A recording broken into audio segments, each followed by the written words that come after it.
Hi guys, so now we are going to learn about the Liquify tools. So if I come over here where I selected the width tool, if I right click on it, you will see some other options over here, some other tools. I guess width tool is also one of them. These all are basically called Liquify tools. So let me just delete all of this. Let me keep this cone for reference. So let's make this cone first.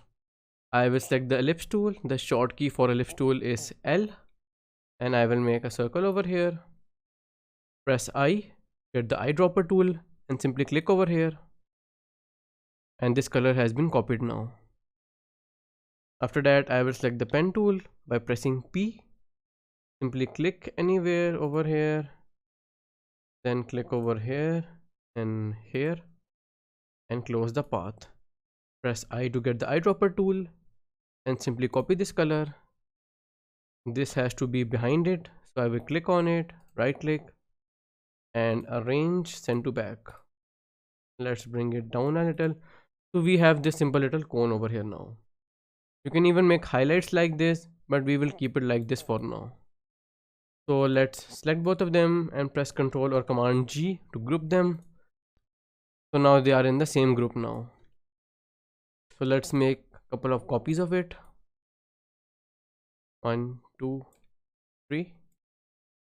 Now select all of these and make 3 more copies. So let's start with the first Liquify tool. I will right click on the width tool and get the warp tool. You can make this brush little bigger by pressing Shift and Alt and then right click and drag. Again, Shift plus Alt plus right click and drag left and right. So let's see what this does. So using this tool, you can bend stuff like this.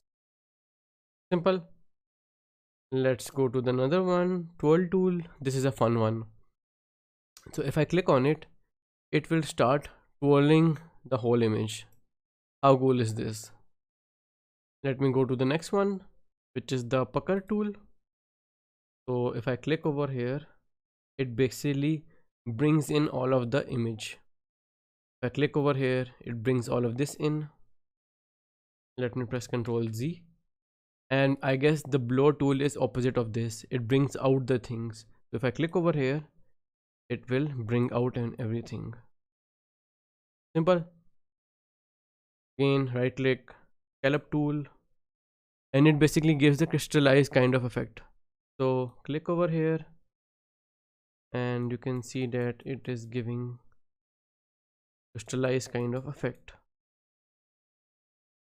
Right click, crystallize tool, and similarly over here. So the scallop tool is just like crystallize tool but in reverse. It brings in the crystals and this brings out the crystalline form. And lastly we have the wrinkle tool. Let's try this over here. So it basically creates wrinkles. Let me apply this on whole image. So this makes wrinkles.